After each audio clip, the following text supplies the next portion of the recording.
કેમ છો મિત્રો? બધા મજામાં? આ તમને કોઈ વસ્તુ પડેલી દેખાય છે? તો આનો ઉપયોગ ક્યાં થતો હશે ખબર છે કોઈને? આગ બુઝાવવા માટે. Very good. તો આને કહેવાય અગ્નિશામક યંત્ર. શું કહેવાય? અગ્નિશામક યંત્ર. અંગ્રેજીમાં કહેવાય ફાયર એક્સટિંગ્યુશર. ફાયર એક્સટિંગ્યુશરમાં સૌથી પહેલા બાટલો જે હોય એ બાટલામાં એક નોઝલ હોય. નજીક આવી છે. આ બાટલામાં એક નોઝલ હોય. એ નોઝલ આપણે ખોલવાની હોય. નોઝલની ઉપર પેકેટ હોય, એ પેક કરેલું હોય. એને ખોલવા માટે શું કરવાનું હોય?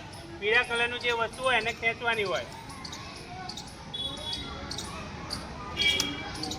એક સીલ આપણે તોડી નાખીએ. પછી પણ બીજી એક પિન આપેલી હોય છે, આપને દેખાય એ પિન કાઢવાની હોય છે. પિન તમે કાઢો તો જ એનો ઉપયોગ કરી શકાય છે. આ પિન આપણે કાઢી નાખીએ છીએ એટલે આ હેન્ડલ ફ્રી થઈ જશે. આ હેન્ડલ ઉપર નીચે કરીશું અને જોરથી દબાઈશું એટલે અહીંયાથી આપણને પાવડર ફોર્મમાં કાર્બન ડાયોક્સાઇડ નીકળશે, એ દેખાશે. હવે આગ લગાડવાનું હોય ત્યાં આગળ આપણે આ રીતે મુઠ્ઠીમાં પકડી રાખવાનું હોય છે ફીટ, કે જેથી આપણે જ્યારે આગ હોય એના ઉપર છાંટીએ તો એ બહુ હલે નહીં અને જે તે આગ ઉપર જ પ્રોપર કામ કરે. તો આપણે હવે આગ લગાવીને જોઈ જોઈએ છીએ. તો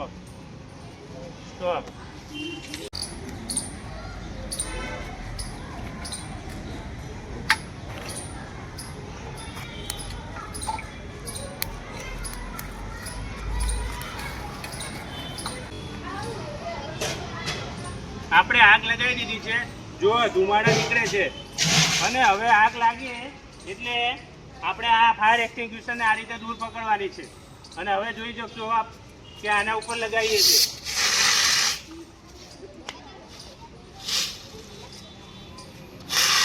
આ રીતે પાવડર ફોર્મમાં નાખીએ એટલે આગ ઉપર જ્યારે પડે પાવડર એટલે આગ ઉલવાઈ જવાનું કામ કરે છે. તો આગ અગ્નિશામક યંત્રનો ઉપયોગ આ બાજુ આવી જાઓ, સાઈડમાં આવી જાઓ, બેટા સાઈડમાં આવી જાઓ. દેખાયું? જો આ રીતે ખોલવાનું આને.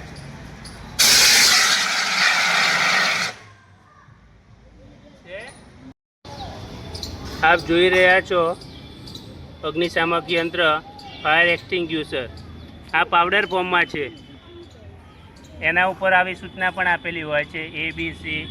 એનો કેવી રીતે ઉપયોગ કરવો, એમાં કેટલું પ્રેશર છે, કેટલો ગેસ છે, એ પણ બતાવવામાં આવે છે. આ બીજો ફાયર એક્સટિંગ્યુશર છે.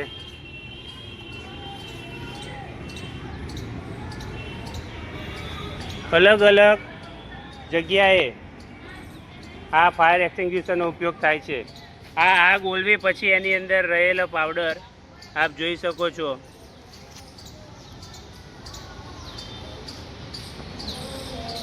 તો આ રીતે આનો ઉપયોગ ક્યાં થાય છે?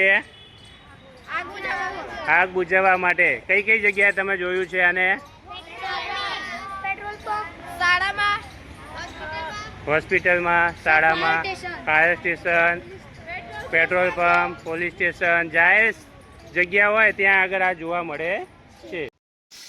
બાળકોના જીવનમાં અને આપ સૌના જીવનમાં આ વિડીયો ઉપયોગી થાય તેવી આશા રાખું છું.